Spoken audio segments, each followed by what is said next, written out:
Depois do tsunami eleitoral que derrubou o PS e deu ao Chega o lugar de segundo maior partido português, os socialistas resolveram não fazer ondas. Os militantes, tanto quanto se sabe até hoje, não vão ter nem escolha nem debate. O senhor que segue é José Luís Carneiro, que contou com os votos dos costistas para enfrentar Pedro Nuno há pouco mais de um ano, apoiantes que agora optam por assistir na bancada a uma travessia no deserto, mas não deixam de dizer que o rei vai nu. Escolhido para o altar de sacrifício, Carneiro já garantiu apoio ao governo, pedindo em troca que a AD escolha o PS para as questões de regime. Do outro lado, cheio de si mesmo, André Ventura apresenta-se como líder da oposição e próximo primeiro-ministro. Também viabilizará o programa de governo e o que pede em troca à AD é que se liberte do PS. Montenegro será indigitado primeiro-ministro esta quinta-feira e tem o as de trunfo. Nada que necessite de 2/3 dos votos, revisão constitucional, leis orgânicas, nomeações institucionais, pode ser feito sem a AD, enquanto que qualquer um dos restantes 8 partidos é dispensável. As eleições que se seguem são as autárquicas, mas as eleições de que se fala são as presidenciais. Gouveia Melo apresenta oficialmente a sua candidatura esta quinta-feira. Ventura volta a admitir dar ao Almirante o apoio que o Almirante não quer, enquanto o PS se arrisca a ter em António José Seguro um candidato que parte do partido não quer. Está com o Bloco Central, eu sou o Paulo Baldaia na moderação de uma conversa entre Pedro Marcos Lopes e Pedro Cisa Vieira num podcast com sonoplastia de Gustavo Carvalho. Se gosta de ouvir podcasts, conheça a oferta que o Expresso tem para si. Da política à economia, ciência e cultura, passando pelo desporto. Entrevistas marcantes, análises e perspectivas que fazem a diferença. Ouça em expresso.pt e nas principais plataformas de podcast. Expresso. Liberdade para pensar. Viva Pedro Cisa Vieira. O novo governo de Montenegro tem um tempo de vida expectável superior ao governo anterior. Devemos esperar um governo diferente no elenco e no propósito? Não sei. Quer dizer, tipicamente o que se passará é que a maioria dos ministros deveriam continuar em funções, provavelmente mudando aqui ou ali de pasta, e era provável, que é isso que acontece nestas ocasiões, que o primeiro-ministro aproveite para fazer alguma remodelação de alguma coisa que não funcionou, e há alguns evidentes candidatos a serem remodelados, mas mesmo isto nós não sabemos de certeza. Isto é o que a normalidade anteciparia. Montenegro pode, no entanto, ser surpreendente, pode fazer remodelações mais profundas, pode ir buscar nomes que neste momento não estavam no governo, mostrando uma outra capacidade de ir à sociedade, pode aproveitar para fazer mexidas de pastas que nos surpreendam. Não sei muito bem o que é de esperar. A verdade é que o Governo e o PSD, desde as eleições, se têm mantido relativamente reservado. Alguma coisa deve estar a ser preparado. A reação que têm feito às iniciativas dos vários partidos tem sido minimalista e, se quiseres, não comprometendo nada a liberdade de atuação do Governo. Eu, pessoalmente, como já disse logo na primeira reação ao resultado das eleições, acho que a AD ganhou outra margem de manobra que não tinha anteriormente e, portanto, apesar da subida do Chega, o Governo tem agora mais capacidade de, digamos assim, influenciar a evolução da legislatura e está muito menos refém dos outros partidos. Tem uma vantagem do ponto de vista da composição do Parlamento, que é o enfraquecimento do Partido Socialista, que lhe aconselha agora ainda mais aquilo que já era aconselhável na legislatura anterior, que era dar tempo ao Governo, e tem por inconveniente o Chega, que há de sistematicamente estar a jogar oportunisticamente na melhor forma de ir desgastando a AD e o Governo através de iniciativas que vá tomando. Mas claramente acho que tem mais margem de manobra e provavelmente aquilo que fará é ou uma composição do Governo que lhe garanta mais eficácia, porque agora mais do que até quase combate político, é preciso assegurar que o Governo governe bem, e isso implica algumas mudanças, ou então vai mesmo surpreender-nos e buscar nomes que não estamos à espera. Pedro Marcos Lopes, em 2024, Montenegro preparou o governo para eleições a qualquer momento, fez uma gestão que tinha esse cenário orientador. Está agora obrigado a deixar marca, a ser reformista? Utilizas logo uma palavra que eu... Dá-lhe o valor que quiseres. Que me causa... Não pus lá os estruturais. Portanto, não, mas estava subjacente. Tu travaste para não me irritar ainda mais. Bom, desculpa. Bom, há duas ou três coisas sobre este governo que eu acho que seriam importantes Luís Montenegro garantir. A primeira é uma possibilidade de captar gente que queira vir para o governo, gente, enfim, não queria utilizar esta expressão, mas vou utilizá-la.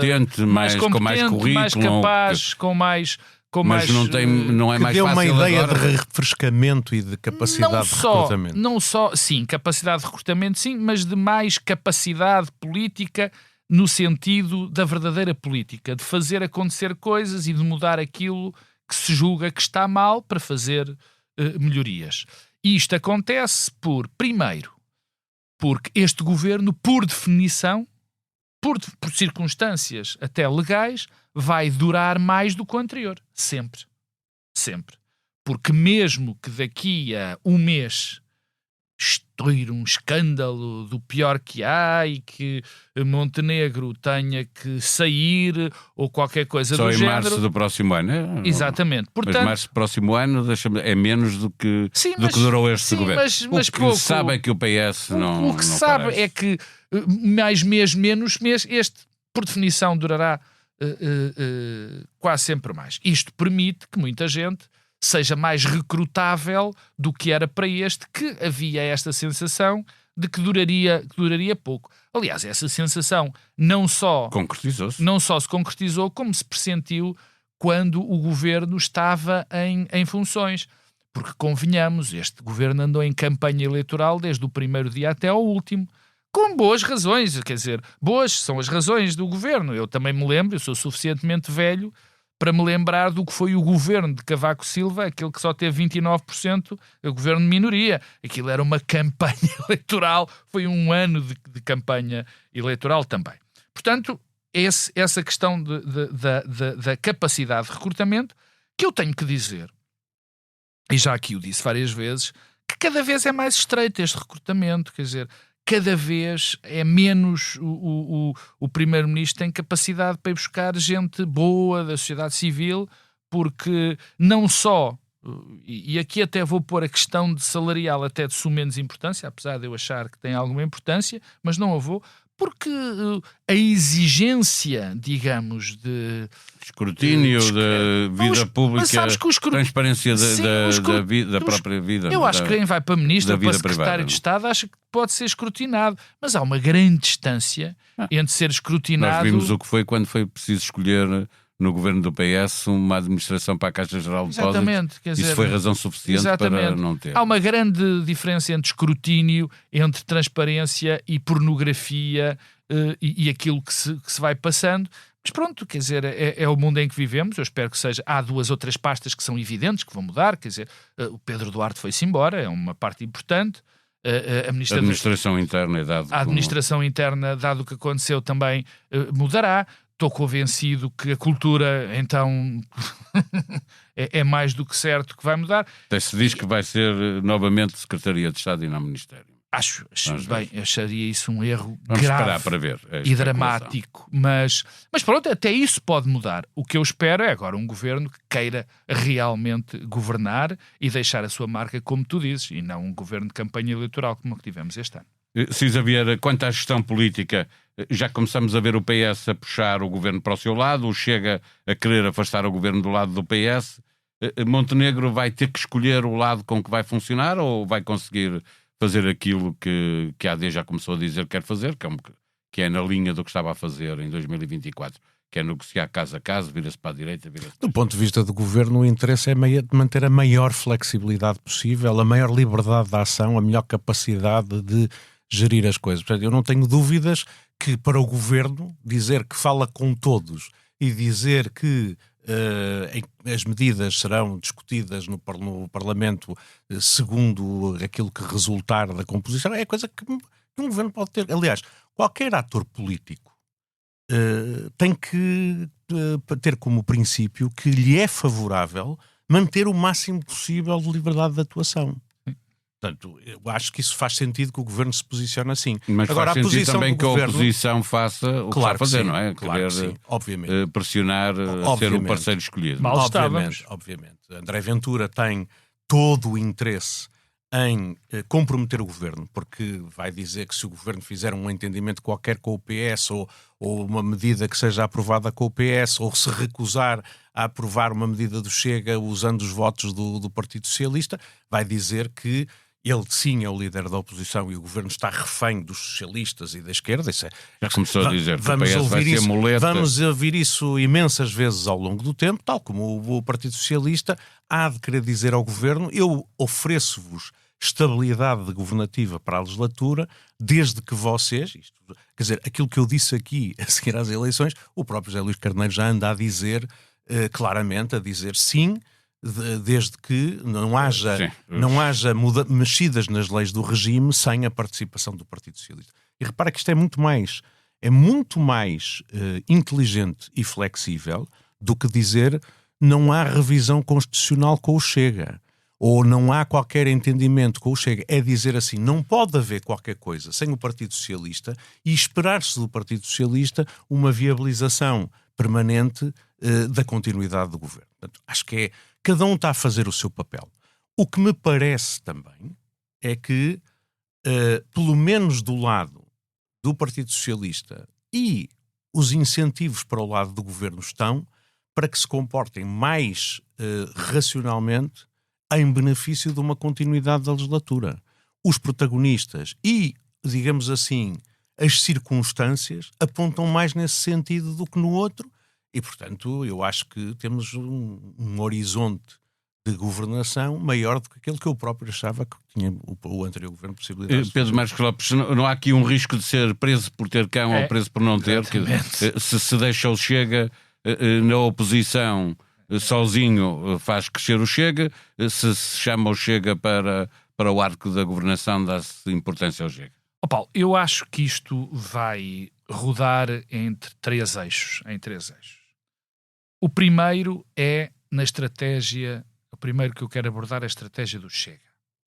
Eu não tenho dúvida nenhuma de que o Chega se vai querer afirmar como o outro polo, a oposição, agregador da oposição. Isso tem acontecido. Vai ser primeiro-ministro. Vai acontecer aqui, como aconteceu em todos os lados do mundo onde a extrema-direita cresceu muito. Não vou repeti-lo, mas só em traços muito largos. O que se quer é, as forças não democráticas querem ser um dos polos e do outro a força não... fazer confundir na opinião pública confundir, todos os outros partidos. Claro. Depois, ainda na estratégia do Chega, eu não acredito, eu vi a entrevista anteontem na SIC, eu não acredito naquela figura de Estado, conciliatória, de que vai conseguir trazer muita gente boa para um governo. Eu não acredito em nada daquilo. Ele também só quer que acreditem os apoiantes dele. Claro, mas eu não nem quer que acreditem. Eu acho que é um papel que os apoiantes sabem que ele está a desempenhar. Claro, eu também acho isso. E eu acho, portanto... E acham graça. Sou capaz, sim, até acho. Olha ele a enganá-los, não é? Ele, porque é sempre o ele a enganá-los, os outros, não é? Eu não vou por aí agora, mas havia muito a dizer sobre isso. E ele vai tentar, a estratégia do Chega só resulta com a gritaria, com a berraria, não é com propostas, não é com ideias, é a dinamitar, como ele sempre quis, o sistema. E, portanto, isso não se faz de uma maneira institucional. Portanto, esta vai ser a estratégia do Chega. A segunda parte que eu falei, na questão de ter o polo, tem dois problemas. Tem duas consequências. A primeira é uma vertigem que eu espero que o PSD não tenha. E é fácil tê-la, e até compreensível que possa ter, que é aproveitar isso para engolir os votos do PS e ser o polo democrático. Isso é uma vertigem que já aconteceu em muitos lados. Quando as pessoas se queixarem do polo democrático, só tem o não democrático. Claro, e vice-versa. E, portanto, eu espero, pelo bem da democracia portuguesa, e não só pelo bem da democracia portuguesa, do próprio PSD. Porque como o PS foi engolido desta vez, o PSD irá da mesma maneira.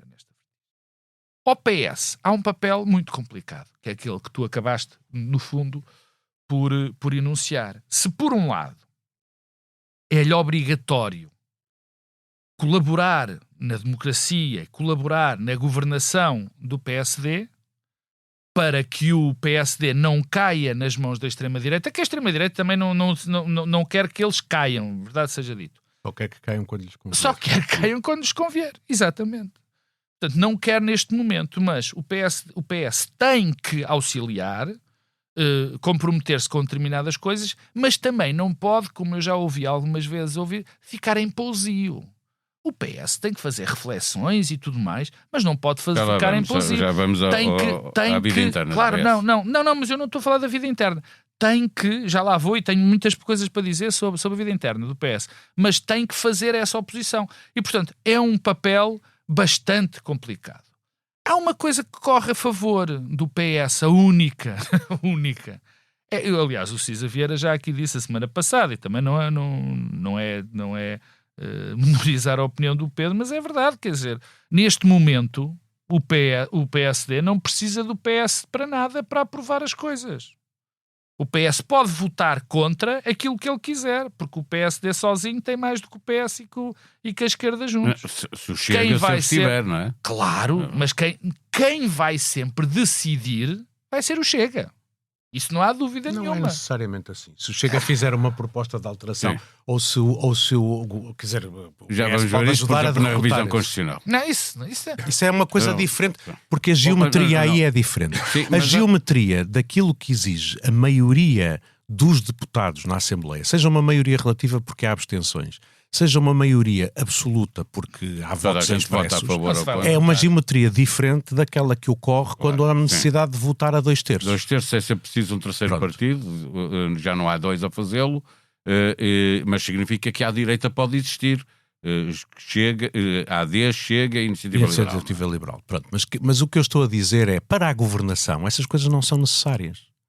É evidente que pode haver partidos que se sintam tentados a impor ao governo, dizer votas a minha proposta de revisão constitucional, senão eu faço-te a vida negra. Não é uma ameaça credível, porque os portugueses também não percebem que por causa de uma revisão constitucional que ninguém pediu e ninguém andou a anunciar na campanha eleitoral, se faça cair um governo. Portanto, o governo, digo eu, tem grande, para aquilo que precisa, e para muitas coisas não precisa do Parlamento, volto a insistir. Claro. O governo tem capacidade de governar e tem uma margem de manobra acrescida em matéria pura e simples de governação relativamente ao Parlamento anterior. Mas isso é a gestão. E a questão de querer mudar, mas mudar coisas... O quê? Mas mudar o quê? Dá-me um exemplo. Mudar a saúde. Mas para mudar a saúde, vá lá. Para mudar a educação. Para mudar a Iniciativa Liberal e o Chega vão pressionar por aí. Não há dúvidas sobre isso. Não é? Por isso é que avançaram com... Para mudar a saúde, o governo não precisa de 2/3 da Assembleia. Lá está, é uma coisa pode fazer por ação do governo. Se o governo quer dizer lançar parcerias público-privadas na saúde, não precisa mudar a lei. Não precisa mudar a lei. Se quiser mudar a lei de bases de saúde, precisa da maioria dos deputados, não precisa mais do que isso. Se o PS e a esquerda votarem contra, ele pode obter maioria, seja com a abstenção do Chega, seja mesmo com o voto favorável do Chega. Ou seja, não há aqui, o governo tem muita margem de manobra e não precisa de coisas essenciais então, para fazer.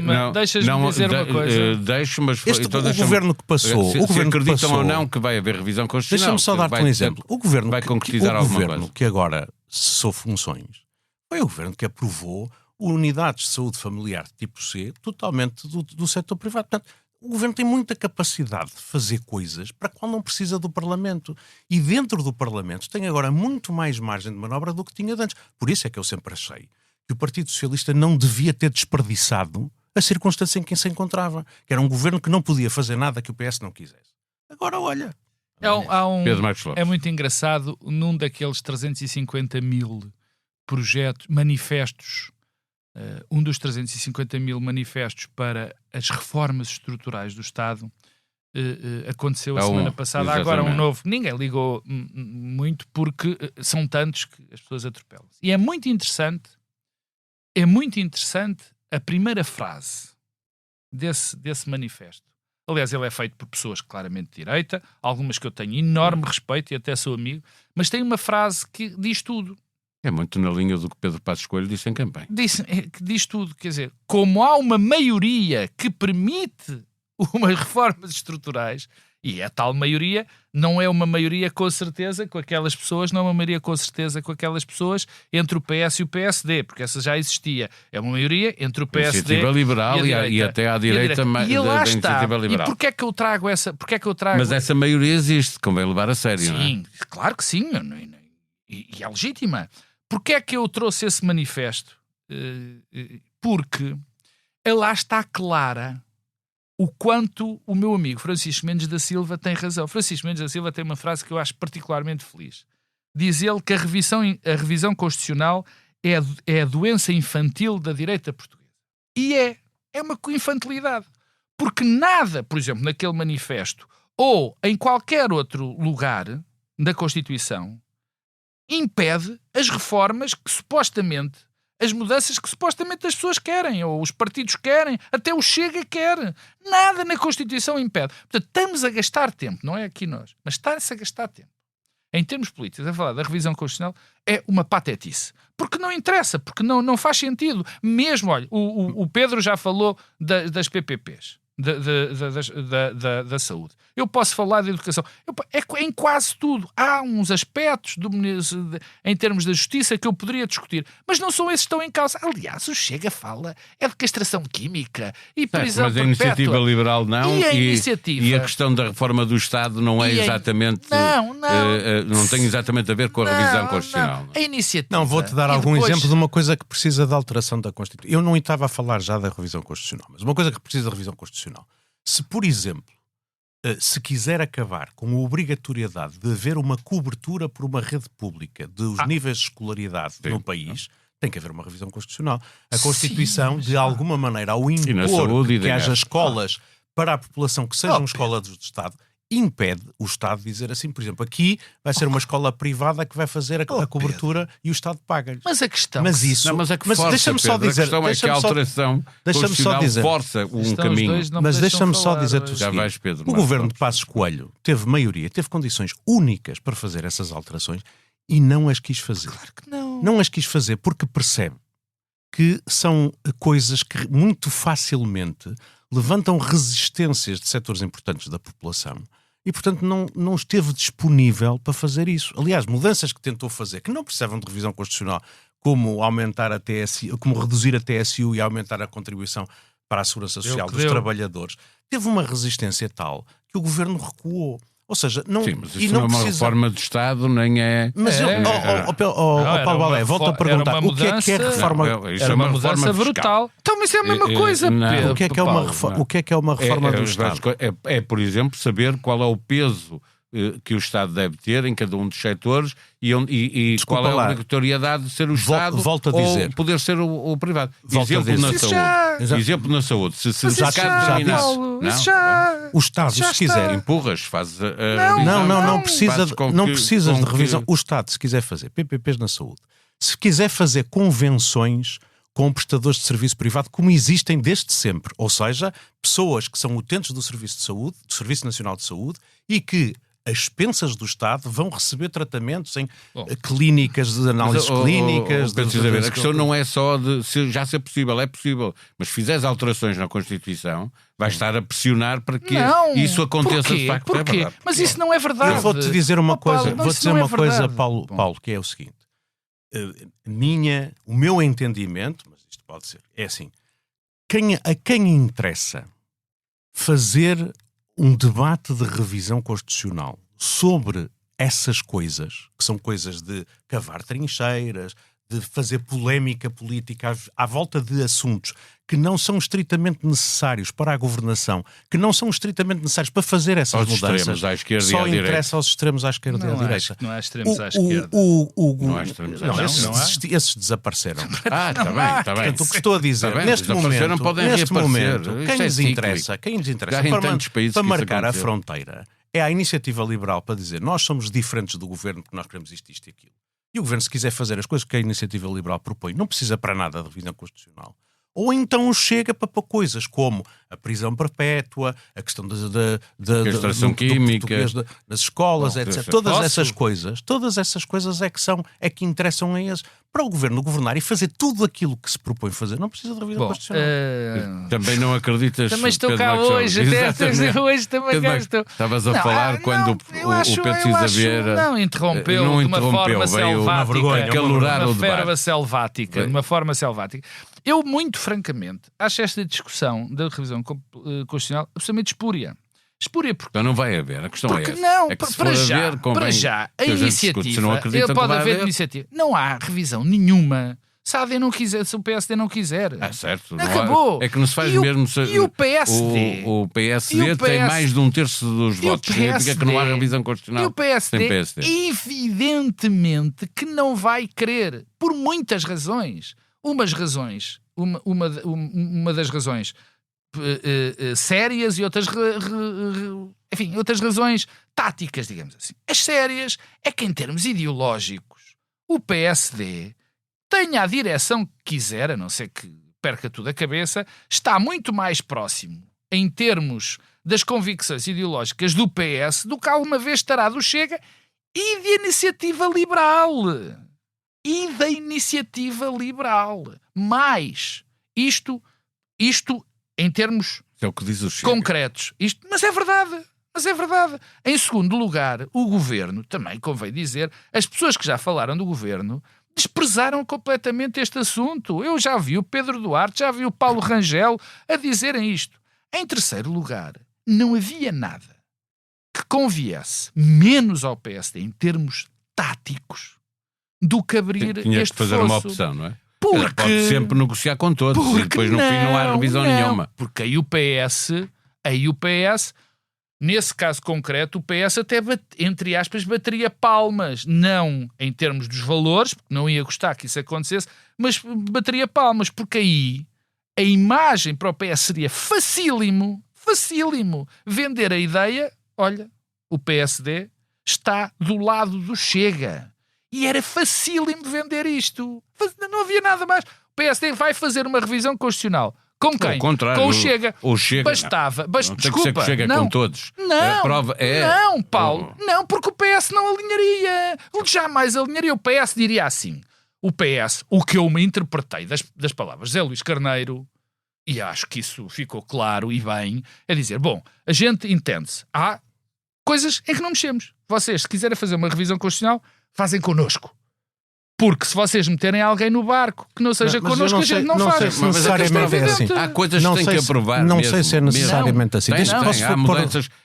Só lembrar, Pedro Cisa Vieira... Só se enlouquecesse o Zé Luís Carneiro. Não é essa a questão. A questão é que trazemos da pandemia a necessidade de fazer uma revisão constitucional que permita ter uma lei sanitária que seja possível fazer aquilo que muita gente entendeu que naquela altura podia ser inconstitucional. Não há nada essa mudança está para ser feita em 2022. Deixa-me dizer. E a outra que era os metadados. Sim, os metadados. São coisas muito pontuais. Os dois exemplos. Há muitas coisas que podem ser objeto de revisão da Constituição e que é que o PS alinharia com o PSD facilmente.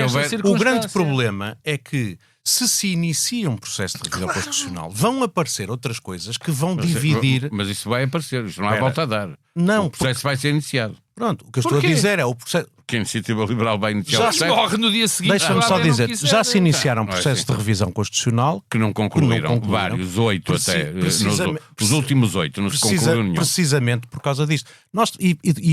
Percebe-se bem. Eu só queria fazer uma história dos 50 anos da nossa Constituição.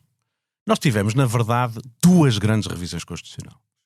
Uma em 1982, que foi basicamente assegurar a mudança do sistema político. Não foi só isso, foi o fim do Conselho da Revolução, que basicamente tinha conta a diminuição dos poderes do Presidente da República, foram no sentido da civilização do regime. E lembro-me bem e quem da foi contra isso. Dos militares. A propósito. Foi uma coisa feita entre Balsemão e Mário Soares, contra a opinião dos militares e do então Presidente da República, Ramalhianes. Muito bem. Em 1989... Com os votos do PSD e do PS. É verdade. Em 1989 há uma outra grande revisão constitucional que muda o sistema político, que permite as reprivatizações, que basicamente adequa a nossa Constituição ao novo quadro que resultava da adesão à União Europeia. E, finalmente, há uma revisão com algum significado, que é, salvo erro, de 1997. Mas não estrutural. Que mexe em coisas como as regiões autónomas. Não. As outras são só coisas por causa da União Europeia. Mas são coisas que fazem, alarga o regime, modifica o regime do referendo, fala das regiões autónomas, etc. Mas são coisas, permite candidaturas independentes às autarquias locais, é uma revisão muito mais limitada. Há duas grandes... E depois há as revisões que decorrem do processo de integração europeia ou do Tribunal Criminal Internacional. São coisas muito pontuais que era necessário mudar e que mereciam o consenso dos dois partidos. É um bocadinho à semelhança do que se passaria com o regime dos metadados ou com a questão do estado de emergência. Pronto. Fazer um grande processo de revisão constitucional, neste momento, não só não existe necessidade identificada, como não existe nenhum consenso alargado. Portanto, podia haver uma abertura dos dois partidos. Não tenho dúvidas nenhumas que o PS e o PSD se poderiam entender para rever alguns aspectos da Constituição. Mas, na verdade, no conjunto das votações, isto só vai dar para fazer um grande ruído, para os deputados andarem a gritar imenso, para os comentadores falarem imenso, os portugueses vão passar completamente ao lado e aquilo não passa. Sim, não passa, não há voto. Ou melhor, chega, claro. Passa se o governo estiver interessado em dar força a um lado contra o outro, porque acha que isso lhe traz vantagens. Porque se não achar que isso lhe traz vantagem política, deixa morrer. O PSD só se tivesse enlouquecido é que entrava Tista em todos os aspectos. Só se tivesse enlouquecido. Aliás, era uma dádiva que faria ao Partido Socialista se entrasse neste processo com a reboque do Chega ou da Iniciativa Liberal. Vamos olhar para o PS. Cisa Vieira entra nesta nova fase de oposição com mais disponibilidade para dar estabilidade ao governo, procurando ser preferido nas questões do regime. A questão é, resolve o seu próprio problema, escolhendo um líder, como diz Mariana Vieira da Silva, sem debate? Tinha de ser assim? Quer dizer, eu aqui, salvo erro no programa da semana passada, disse que não devia ter sido assim. Aquilo que eu tinha sugerido era precisamente que o presidente do partido se mantivesse como líder interino até depois das autárquicas ou eventualmente das presidenciais, para se poder fazer uma discussão que, além do mais, era quase facilitada pelo período de nojo que se seguia a uma demissão de um líder do partido em circunstâncias traumáticas.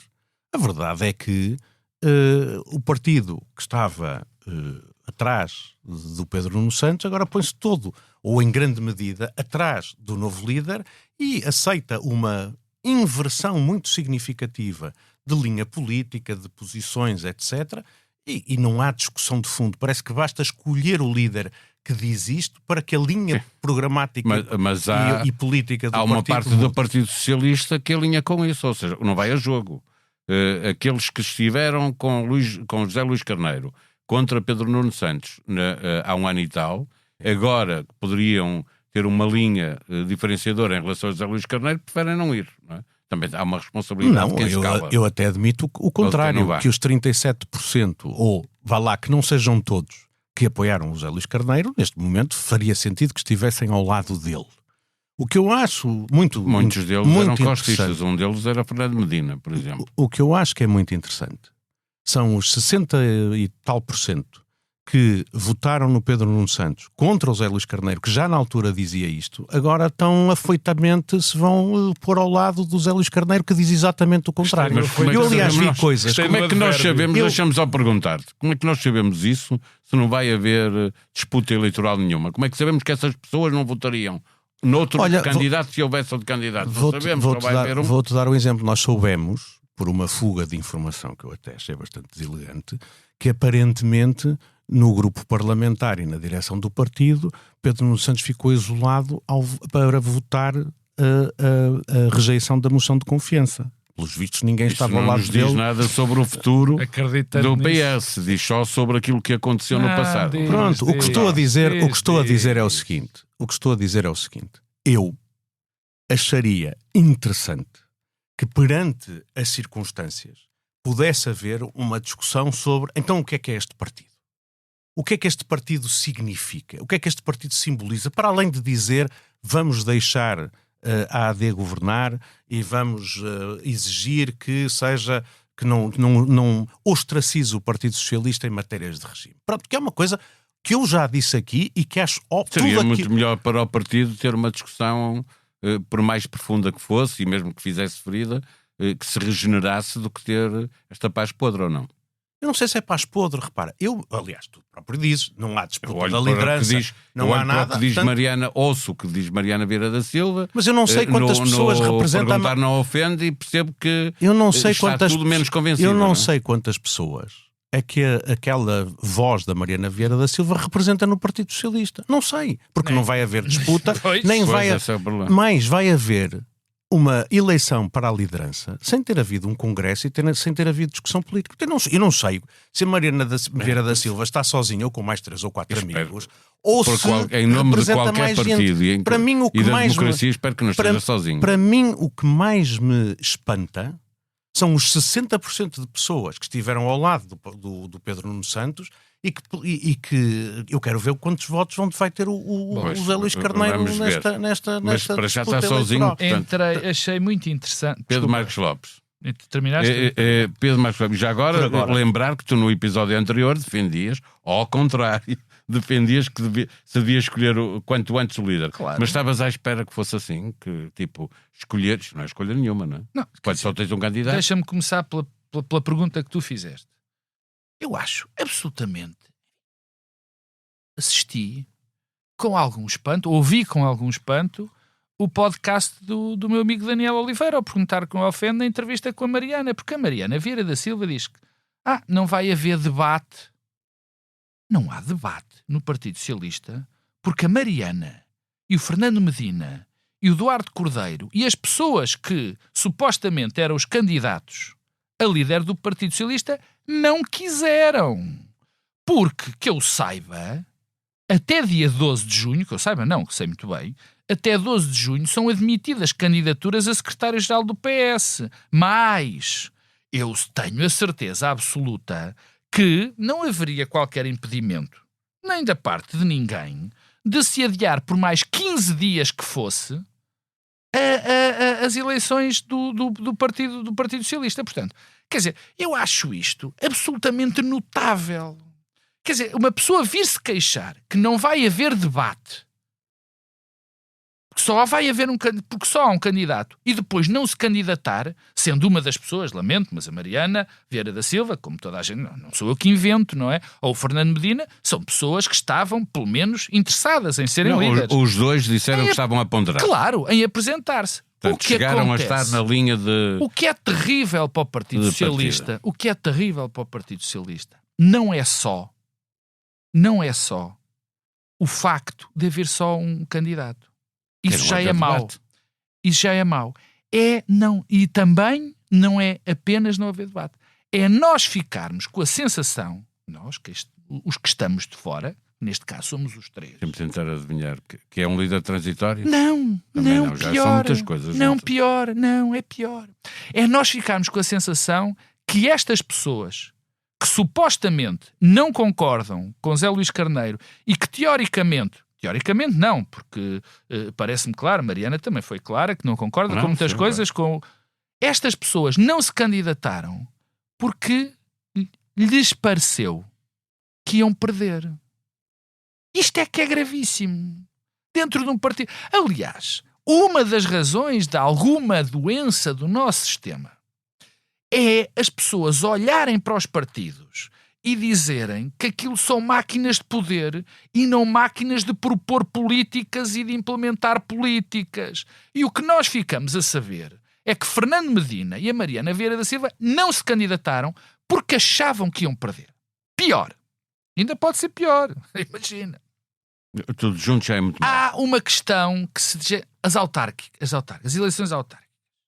E a minha sensação é de que provavelmente os autarcas pressionaram os candidatos para que não se candidatassem porque isso iria causar perturbação. Bem, para já não ia causar perturbação nenhuma, porque até meados de julho a coisa tem que estar resolvida, neste caso até dia 28 de junho. Mas vamos dar isso de barato. Os partidos que se deixam maniatar pelos autarcas estão invariavelmente tramados a curto, médio prazo. Porque a lógica dos autarcas não é a mesma lógica da política nacional. Não é. Há lógicas diferentes. Há contextos diferentes. E, portanto, se isto é mau, o que é de facto mau é esta sensação. Aliás, que o Pedro Cisa Vieira acaba por exprimir quando diz, bom, então agora nós passamos do... Ele não disse isto, mas posso eu dizer. Passamos do líder com a imagem mais à esquerda de sempre do Partido Socialista para o tipo que tem a imagem mais à direita, não sendo ou não, e toda a gente está satisfeita. Isto é dramático para o Partido Socialista. Isto assim não corre bem. Não deixa de ter razão quanto a quem apoiou um e outro há um ano e tal, e quem pode apoiar agora José Luís Carneiro. Ainda não sabemos nesta parte, mas pode acontecer. Mas não é? Essa é a questão. Estarem a mudar de lado. Quer dizer, para já é esta história que eu acho que fica pessimamente a estas pessoas. Taticamente, não irem porque acham que vão perder. Pedro Cisa Vieira, achas que podem não estar a avançar porque têm medo de perder, ou porque acham que este é um lugar transitório, só à frente é que se vai decidir, é que vai aparecer quem, como acontece normalmente nos partidos e aconteceu no PS.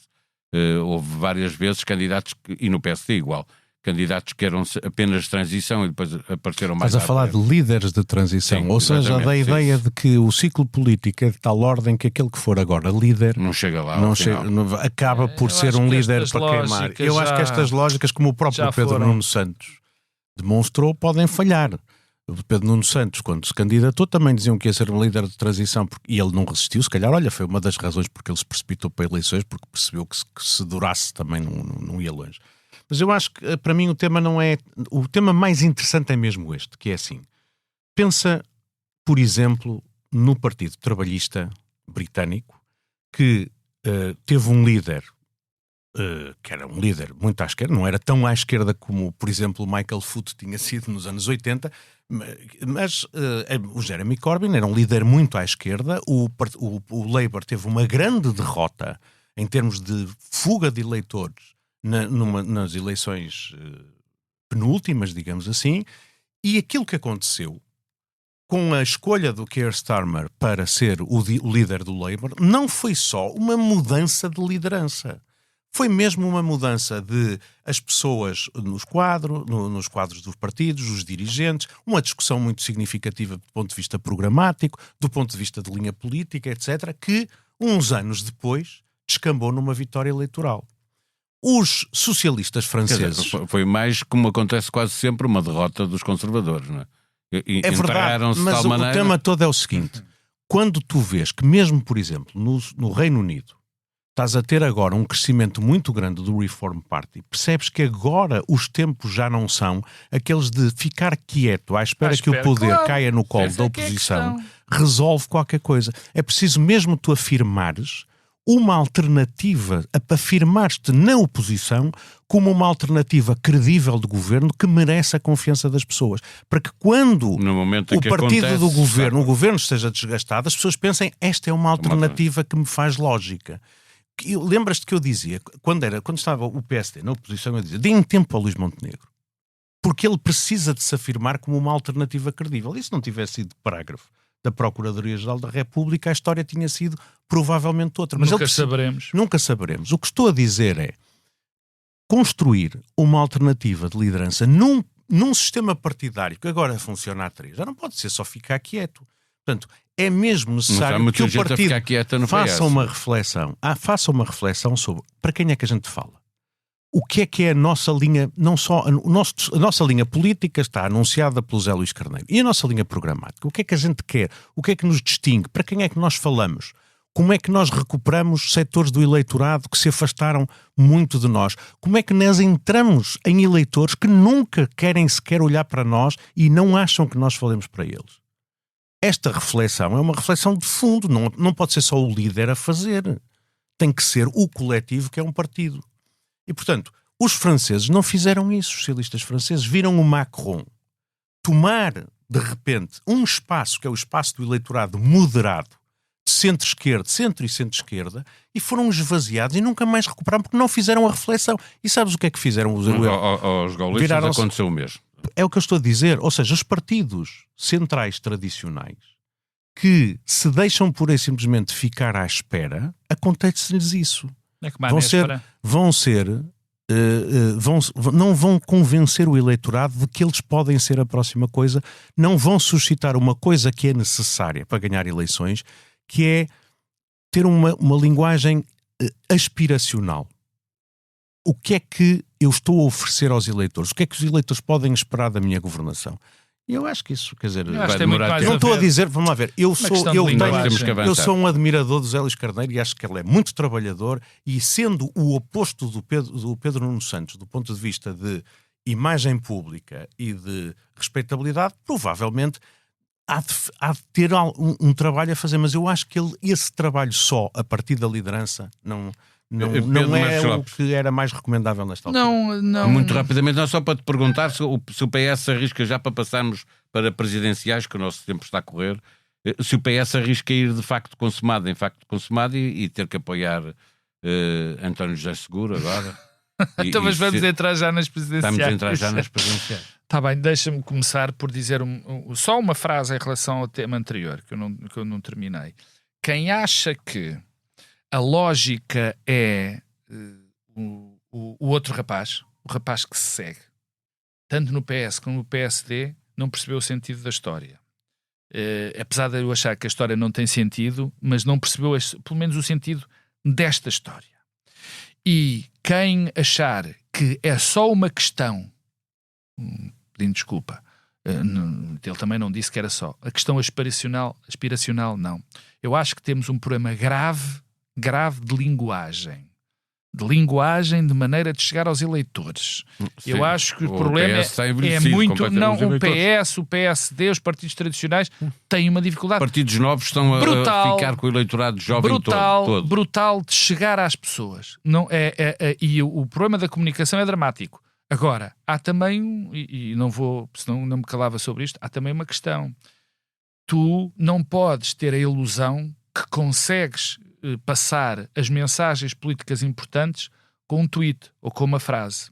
E é esse o primeiro passo que nós temos que ultrapassar, que é explicar às pessoas que as coisas não se implicam com uma frase. Sim, mas há aí muita gente a ser informada pelas redes sociais. Passado às presenciais. Bom, aqui está um tema que, pronto, o PS não se pode dizer que piorou. Porque sempre foi isto, que é basicamente a dificuldade do Partido Socialista com as eleições presidenciais é conhecida e é histórica.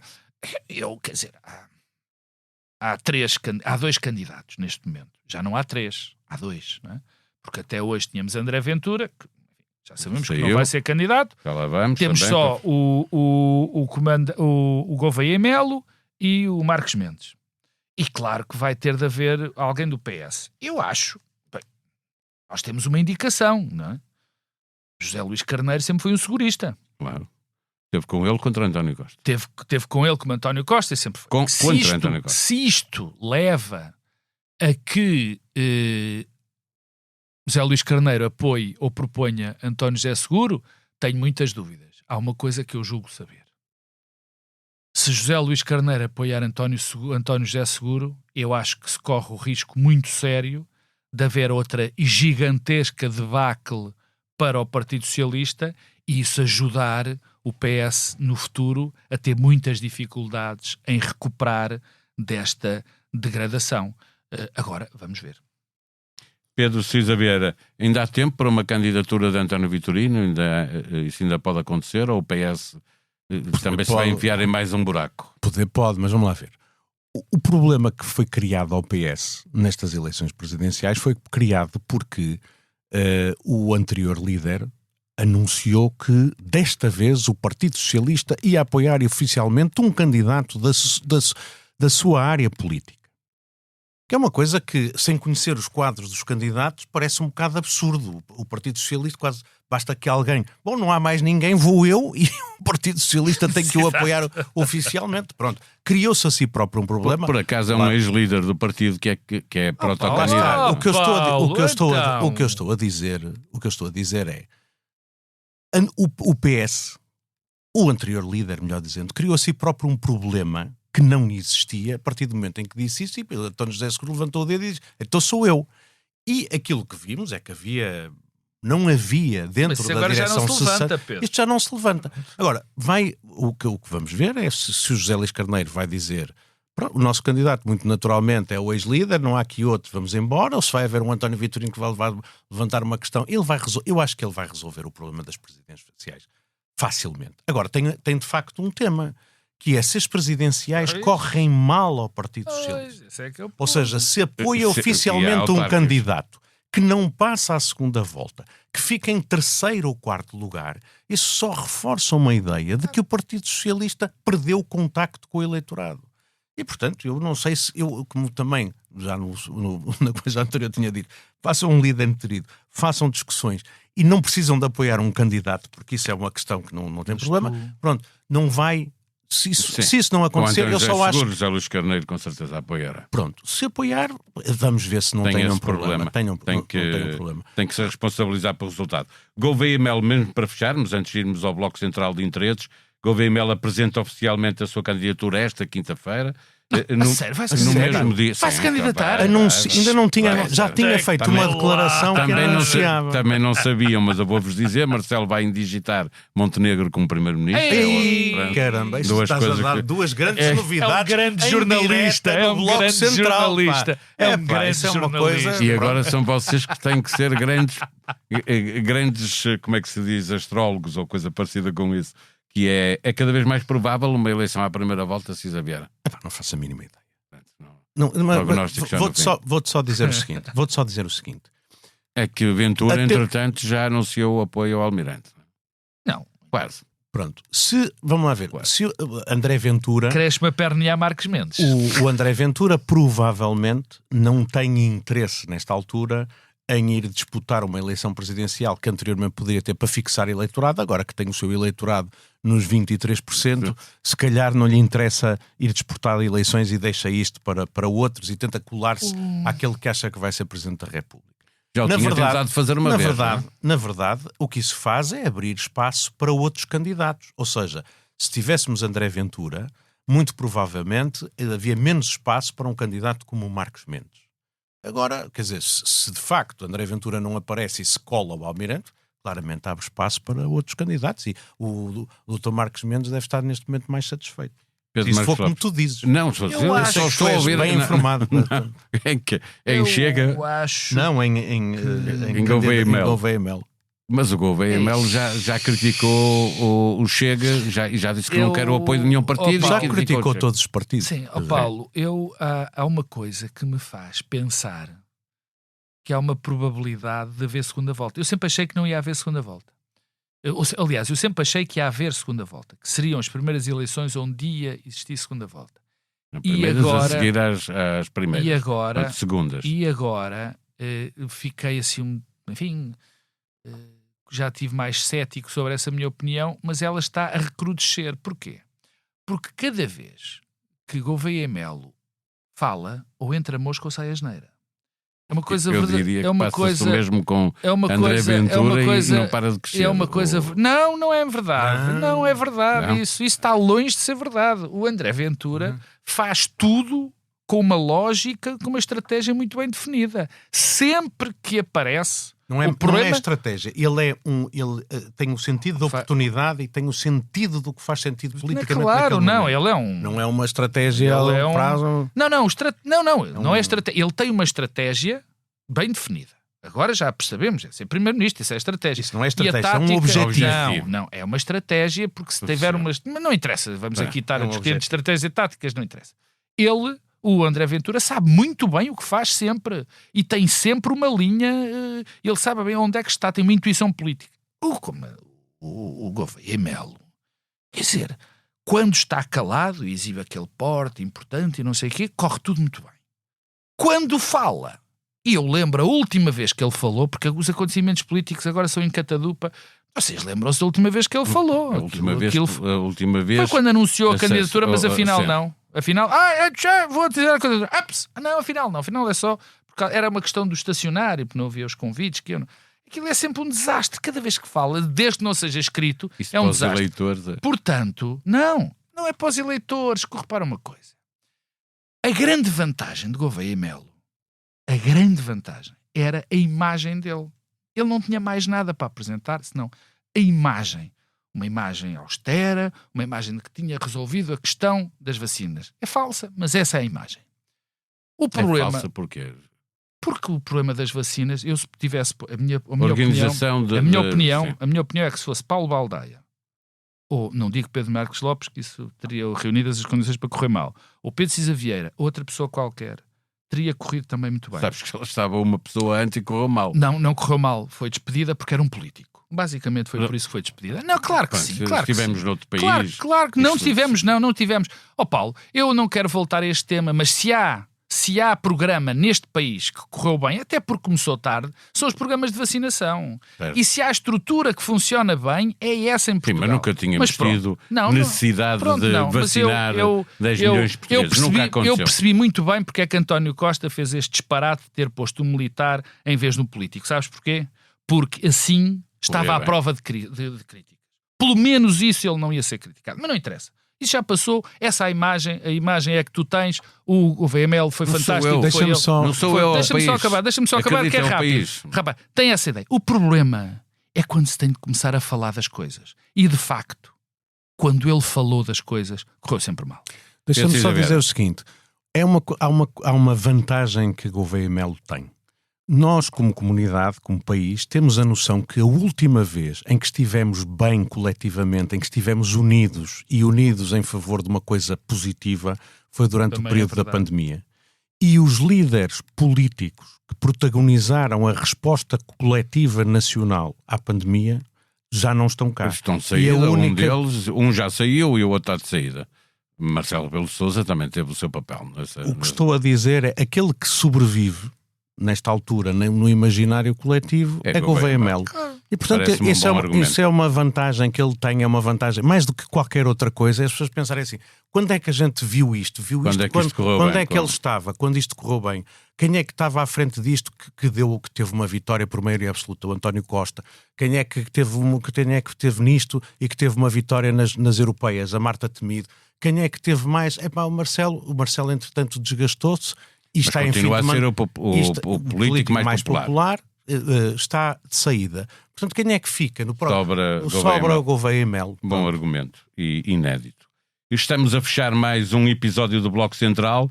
Momento para as propostas culturais dos comentadores residentes, livros para ler, exposições, teatro, cinema para ver, música para ouvir. Sugestão final esta semana de Pedro Marcos Lopes. Pedro Cisa Vieira, o que é que tu propões? Tu não tens nada, Paulo, também? Podias dizer qualquer coisa. Podias propor qualquer coisa. Já proponho. Vai ser. Olha, eu proponho ir passear, quem esteja em Lisboa, vai passear ao pé do Rio, vamos ter um tempo bom e aproveita e passa pela Corredoria Nacional, vamos ter lá o Arco Lisboa. É sempre uma oportunidade de ver coisas interessantes, coisas novas, às vezes sermos surpreendidos, num sítio magnífico da cidade e, portanto, é a minha sugestão. Pedro Marcos Lopes, o que é que vamos ouvir? Eu, quando chego ao verão, já nos quase 20 anos que levo este programa, escolhia sempre a mesma música.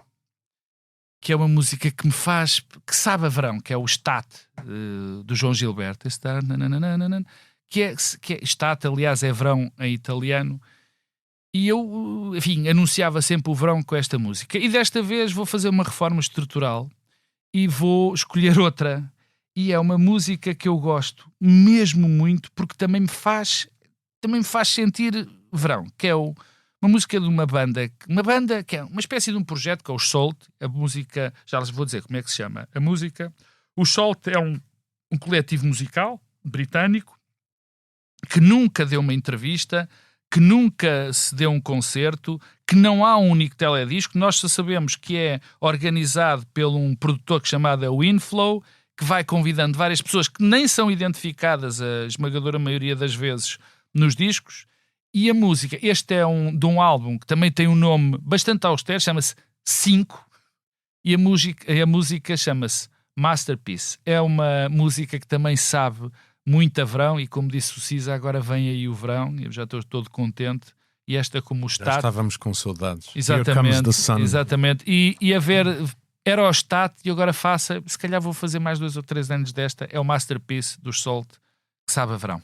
E por saber a verão, a minha proposta é que a colónia a peça vai ser reposta em Lisboa em julho e, portanto, aconselho quem não viu a ir ver. Fala mais um bocadinho da colónia. O que é a colónia? Não vale a pena ir por aí porque estamos a fechar o programa. Quando voltarmos, já saberemos com mais exatidão o que nos propõe o candidato presidencial Gouveia Melo. O governo, se não tiver tomado posse, estará por dias e Montenegro já terá informado o país com que linhas pretende cozer a estabilidade. Lá por fora, deve ter reparado, tem sido, infelizmente, mais do mesmo na Ucrânia e em Gaza. Até para a semana. Fique bem.